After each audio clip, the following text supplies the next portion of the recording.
Hey everyone, welcome back to another episode of Unscripted. Jake and Johnny back again. And today we'll be recapping two Spartan games. Starting out on Thanksgiving, the Spartans took on then ranked number three Arizona, now currently ranked number two. The Wildcats took down Michigan State 74-68 on Thanksgiving. Johnny, I'll start with you and get some of your thoughts. What stood out to you a lot from the loss on Thanksgiving? Yeah, I mean, I think there's a lot to talk about. You could talk about the first half, the struggles from Akins and Hogard, and you could talk about the second half, how they bounced back. You could talk about Walker's first half, but it's a tough game, a tough opponent. Arizona is one of the best teams in the country, and it showed. We still had our struggles in that first half, as I just said, but you saw the second half. That's kind of the team this Spartan team can be. They can be one of the best teams in the country, and that starts with when Akins and Hogard are both scoring and taking care of the ball, and you saw that in that second half. Yeah, definitely. In the first half, Akins and Hogard, 0 points combined. That's just what you can't have that from your number two and three options, especially when your go-to guy in Tyson Walker is sick and lost 14 pounds over the course of his illness. And Izzo talked about that after the game and how he thought he pushed Walker too hard. But yeah, like you said, I mean, you just need more out of Akins and Hogard. Those two guys have been, I don't want to say they've been the problem, but they haven't been playing as well to start this year as compared to their play last year. And that's definitely, I think, been a pretty big reason why the Spartans started 3-3. Um, Definitely don't want to put all the blame on those guys. That's not what I'm trying to do. And again, like you said, Arizona is a very, very, very good basketball team. It was not a great matchup for Michigan State, I thought. What were your I mean, yeah, all five of their starters were in double Mhm. figures. That's we talked about that in the preview. They have six guys that average double figures. They're super balanced. Yeah, I think when you look across the board, right, their centers, their front court is extremely one of the best in the country. With Balo at the center and Keyshawn Johnson, who I think was probably their best player. Just for him to, he just does everything for them. And I think he had the best plus minus from both teams. It's just a monster on both sides of the ball. Clutch, clutch everything, passing, defensively. It was a huge impact transfer for them. And but then look at the guards. I think that's where I'm not say win every matchup, but we match up well. I think every backcourt in the country having when Hogard and Akins offensively, right? But even defensively, I think those three, Walker, Hogard, and Akins, can match up defensively with anyone in the country. And then you can bring in Fields and Holloman to spell them at times defensively. And I think that is what's going to keep you in games. Even obviously the first half, they made a run towards the end, and then Caleb Love hits this crazy three at the end of the half, which seemed to almost take a spark out of the game. But I think having that defense to rely on obviously is a great thing to have. But as we said, Hogard Akins are going to have to, there's no time to wait. You can't wait 20 minutes to get into the game because in a tough schedule, right, in a Big Ten season, you can't wait 20 minutes. It starts at the jump. Yeah, and again, the Spartan defense has just been so good to start the year. The last time I checked was right before the Arizona game. They were ranked eighth in KenPom for defensive efficiency rating. I'm a big fan of KenPom personally. He's got all his algorithms and he's really smart. He knows ball a lot better than I do. But yeah, again, another storyline for Michigan State that we've seen recurring throughout the entire season from that Arizona game was the slow start. We saw it against James Madison. We saw it against Arizona, obviously. We saw it against Duke. The defense can only hold them in the game for so long, as you were saying. They have to make shots at the end of the day. And that's really what it's been the whole, like to start this season. It's just been not great shooting from the outside. And that has definitely been a big has been severely hindering the Spartans. I mean, another thing, I obviously they get the run, go on the run in the second half. They're playing much better in the second half. Hogard starting to look like himself, getting downhill, getting to the bucket, doing his thing. Aiken starts to turn it up a little bit. And Yeah, I mean, Hogard finished with 15 and Akins had 12. Akins shot 50% from the field and 2 of 5 from three. So he ended up putting in a solid outing, especially in that second half. But it's becoming a bit of a reoccurring theme for Michigan State, unfortunately, that they're getting lead. It's specifically when they're playing highly ranked or big time games, big time opponents. We saw it with Gonzaga last year. We saw it with Duke this year. We saw it with K State in the tournament last year. Michigan State in it's becoming a trend. Um, they take the lead late in games. They'll go up 3 or 4, and there'll be only a couple minutes left, and then they squander the lead. It happened against Duke in the 2021 tournament in the second round. I remember Hogard hit a jumper or got to the rim. Hogard had an and one. They went up 5 with a few minutes left, and then Duke ended up winning by like 6. Arizona State goes up by 3, and then Arizona goes on an 8-0 run, gets the lead back to 5 with under a minute left, and the game's over. Yeah, and then obviously you want to play well 40 minutes, and we haven't, but we've seen it down the stretch of these games, coming back, taking the lead, but then not able to close it out. I mean, that's what March Madness is, right? Whoever's playing the hottest down the stretch and be able to finish games. And I think Tyson Walker is one of the best finisher scorers in the country, and he is going to be able to do that. But when he is, obviously, as we said, almost like a flu game, right? He lost 14 pounds. He was gassed, and then it was almost too much for him at the end of the game when he's the one that is going to take the shots. And I think you just saw a great Arizona defense that's put so much pressure on him. He couldn't really create, and it set up some late shots. Hogard, just not the shots that Izzo was going to want at the end of the game. And credit to Arizona, they hit a couple late shots. Was Bradley hitting, I think, a pull up, tough shot. They made the shots, we didn't. But that's definitely a trend we've seen, and a trend that is going to have to change if this team wants to go anywhere in March. Yeah, like you said, it's always great seeing your team being able to come back and not give up at the end when they get down, especially for college sports, college football, college basketball, whatever it might be. A lot of times when you have younger players, they will get down on themselves when they're down in the scoreboard and sometimes give up or give a little bit less effort. That's definitely not a problem with this team, and it never is really for Izzo coach teams. But again, it's just good to see that they can fight back into games, but it would just be so much nicer if they could play the first half like they play the second half. It's almost like two different teams every single game. Mm-hmm. Yeah, and I think you saw in that first half, right? Akins, Hogarth go out, and they're the scoring. But so I think Carr and Fears really played a great first half with the minutes they had to keep us in that game. Now they're not going to give you too much offensively yet, right? So there's that scoring discrepancy, right? With Hogarth, Akins, you swap those two out. That's not ideal, but for them, I thought Carr played his best defensive game of the year versus Arizona, and Fierce is continuing to showing improvement, willing to attack because the rest of his game is there. He is one hell of a defender, and his IQ and maturity show every game. And to have that come off the bench and spell Hogarth when he's not playing well, right? Obviously, you don't want him to not play well, but to have that to fall back on is a great option.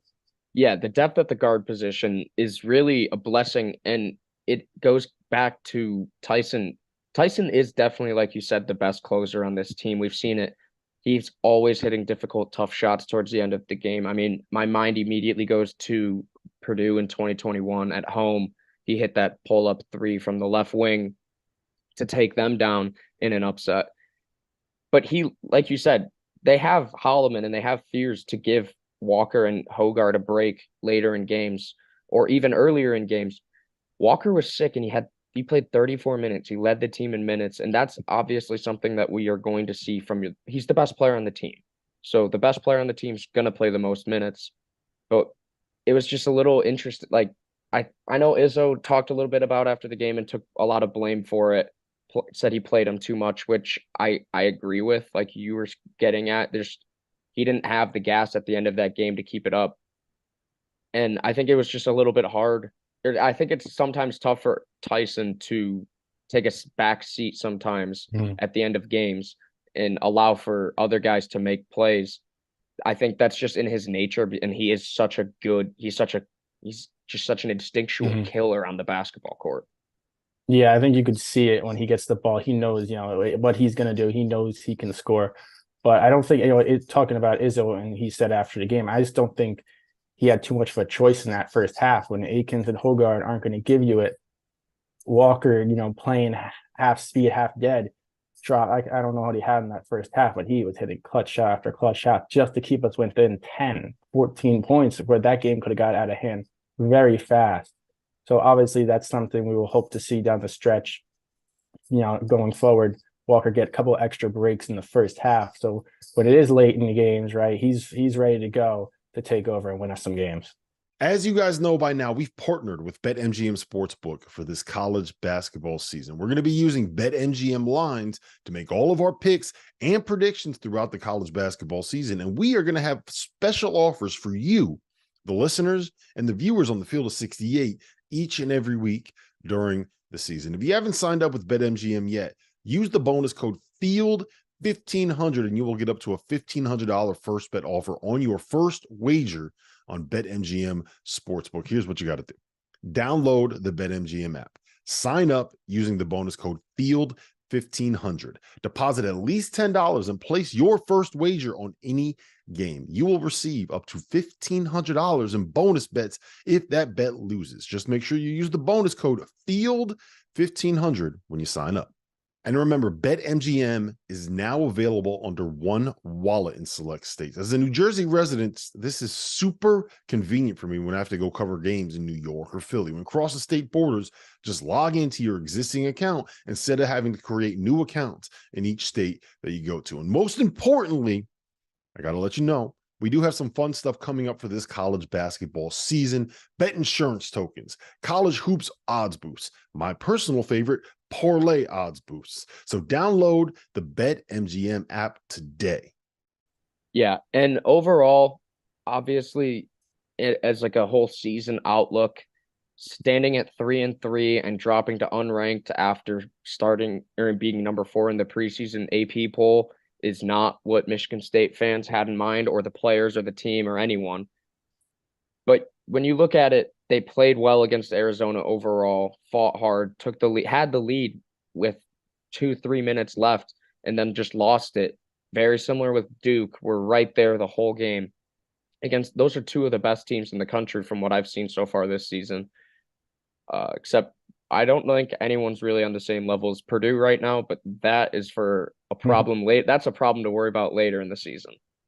Um, I don't know if you caught any of the Maui, by the way, but it was Yeah, they're really good. I mean, Zach Edey is Zach Edey, right? I mean, those guards. he's unguardable. But then when Fletcher Lawyer and Braden Smith, Fletcher Lawyer was unbelievable at Maui, Mhm. but Braden Smith has also taken it to another level.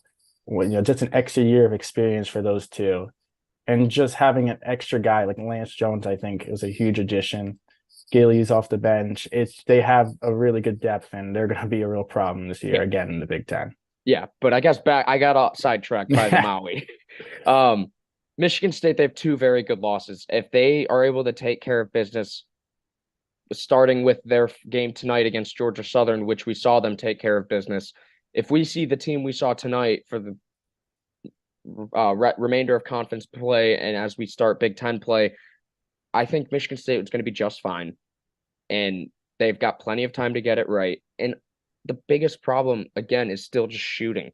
29% from three against Arizona, 40% from the field, and 78% from the free throw line. That's just not that's not going to beat a top 5 team, a top 3 team. So it's the little things in big games like that, and it's obviously easy to point at some of the bigger stuff in terms of like I've just heard a lot of stuff from fans and students around campus about how they're not happy with specific players or rotations or things. And it's just like they just need to start making shots. They're getting good looks. We see it at game in and game out. They just need to start hitting their open shots. And I think the rim will eventually come up, or the basket will get big, I guess. I'm trying to think of one of the sayings for it. I'm blanking on the spot, but the ball will start to find the bottom of the net. Yeah, I mean they'll get there, right? You got Walker, Hogard's going to get there. Akins looked pretty good tonight versus Georgia Southern, very in control of his game, right? he got to that pull up jumper at least 3 times. When he's on, he's a difference maker for us. He's our second best scorer, and he's going to have to be the rest of the year. Yeah, so we'll leave that Arizona game at that. So tonight the Spartans hosted Georgia Southern and took down Georgia Southern 86 to 55. It was a dominating performance. Obviously, there's the main storyline from this game, AJ Hoggard coming off the bench for the first time since I think his sophomore year. Trey Holloman took over in the starting lineup for him.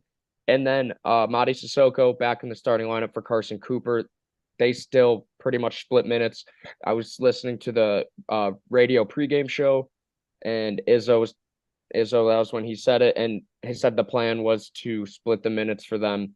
And he said it was more of Mady's good play against Arizona than Cooper, anything that he did. It's not a negative against him. He just wanted to get Mady back in the starting lineup, was what he said. So, Johnny, quick thoughts from the Georgia Southern game. Yeah, I mean, talking about the starting lineup, I got no issue putting Sissoko back in there. I think he earned that. Like you said, Sissoko earned it playing really well versus Arizona. Nothing against Cooper, but I think we're going to see that throughout the year. Just go with who's playing better, and that's not an issue to have. Hoggard getting benched. I haven't seen any quotes yet from Izzo's presser after the game, but we'll see what he says. I don't think it's too much of an issue either. Just trying to find a different approach, whether it's trying to just get Hoggard to start the games better. It just feels maybe Holloman will. I don't know. It's just trying to find the right group or just the right motion at the moment. But going into the game, handled their business, won by over 30, looked good doing it mostly. Pretty even scoring day. Some nice performances from Trey. I think it was 10 assists. Fears played well, 10 rebounds. I think you're going to see these guys contribute more down, as we get into the next month. Yeah, and with AJ going to the bench, I just remember a quote that came out from the Duke game. AJ said to Izzo after the game, "If I keep playing like this, bench me." He listened, I guess. Mm-hmm. And to his credit, AJ Hoggard came off the bench tonight, had 12 points, 4 of 6 from the field. He had 4 assists. He looked a lot more like his normal self tonight. He wasn't forcing anything offensively. I thought AJ played well tonight. And I also thought Trey played well. Like you said, 10 assists, doing his thing out there. He's not out there to score, really. He's out there to play defense and run the offense. And we saw him do both those things tonight, which was a great positive. Yeah, I mean, taking care of the ball really is the name of the game, right? And Hoggard hasn't done that as well up to this moment.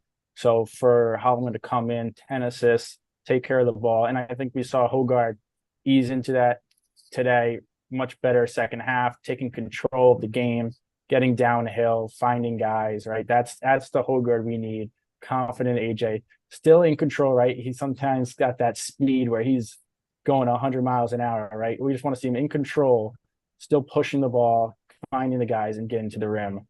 And I think we're going to continue to see that. He's going to get there to the levels he was at the end of the last year. No doubt. I agree with you 100%. So yeah, like you said, scoring very balanced tonight. Walker had 13, Akins 14, Hall had 11, Sissoko had 10. Sissoko, I thought he played very well. Offensively, he was 4 for 4 from the field, 10 points. Obviously, 10 points, not a huge output, but 4 for 4. And he was getting the ball in the post, making post moves. He hit a couple of his jump hooks, his signature jump hook he loves to shoot. And it's great to see that. We haven't seen a real post offensive presence with Jackson Kohler out until December. And that's something that Michigan State's really been missing. And so seeing a little bit of that tonight from Sissoko was really nice, I thought. And like you mentioned earlier, Fears 10 rebounds. He had 7 rebounds in the first half. Just absurd from a guard, especially a freshman. Yeah, and Fears is going to continue, I think, to get more playing time. He keeps showing his level of maturity on the court, how he could take care of the ball. He finds the right guys. He's like his nickname is a floor general, and he's now showing the ability to attack the basket, right? I think in those first couple of games, he was just trying to find where he fits in. And I think the pieces are starting to fall together in the puzzle for him. And just for him to be able to attack, right? And then dump it off to Cooper, dump it off to Sissoko, or the kick through a three. He had excellent drive in the second half for the Booker three, where he drove to the basket, right, reverse pivot out, hits Booker trailing and hits his three. It was, you couldn't have written it any better, and I think you're going to continue to see him develop and add more minutes to his game. Yeah, I've already become a big fan of Jeremy Fears. He plays so hard, and on top of everything you just said, he's a great leader out there. It really seems like I would love I the commentators tonight. And speaking of, shout out to Dane Fife, former MSU assistant head coach, on the color commentary tonight. I thought he was awesome. Might have a little bit of bias there, but I thought he was great. Um, he would not stop talking about Fears' ability as a communicator, saying that he is amazing communicating everything on the floor to everyone. And I wish I could hear that because it sounds truly amazing. And it goes back to those things that we heard all summer from Izzo talking about how he knows that Jeremy Fears has the chance to be the next great Spartan point guard. Yeah, and that's great to see. And just the rest of the team, right? Balance scoring. Walker was 13. He makes it look so easy when he's attacking the rim. His body control is something you just don't see. Something else. You can't, his finishing around the rim. And, he didn't, I think he was only 6 of 14, which isn't great by his standards, but I think he's still working back in from being, a little sick.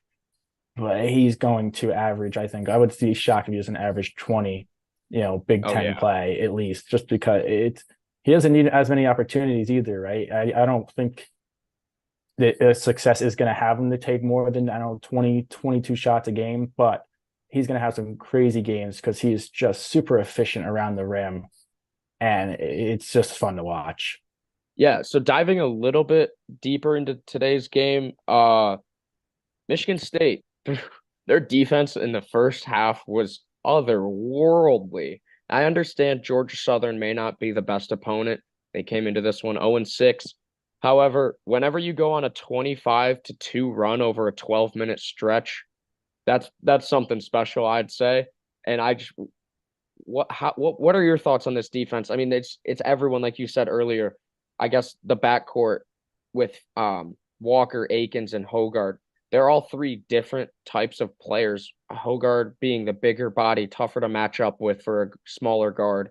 Walker's got those quick hands and he's quick feet, such good lateral movement. And Akins, just the athletic freak who's also got size on a lot of guys. Their defense, and then again, Fears, Holloman, all five of those guards just caused so many problems for the opposing teams.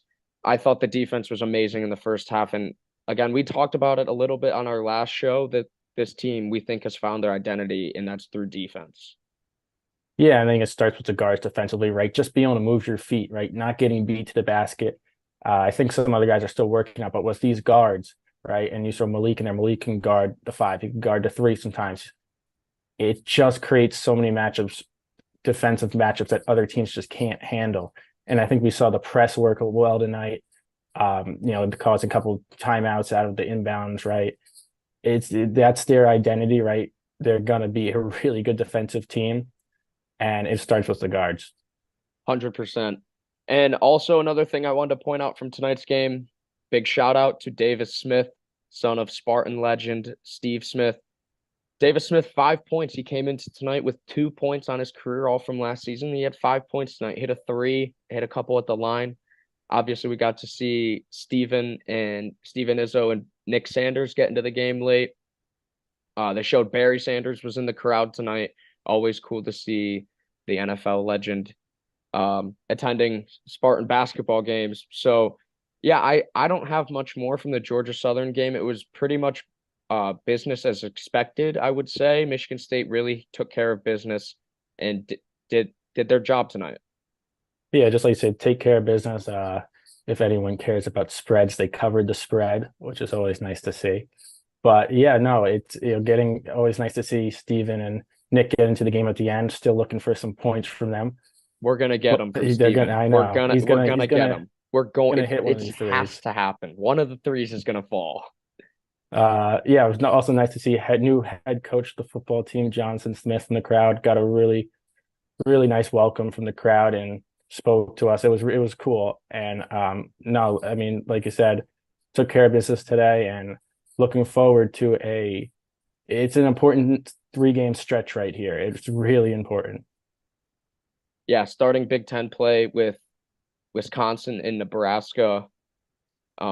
It's definitely a few big games coming up for Michigan State. We will be back to recap those. Are we gonna do a little preview maybe for? No, we'll be maybe. Yeah, we'll figure it out. Follow us on Twitter for updates at unscriptedpod68, and we will get out of here. So everyone, thank you for listening.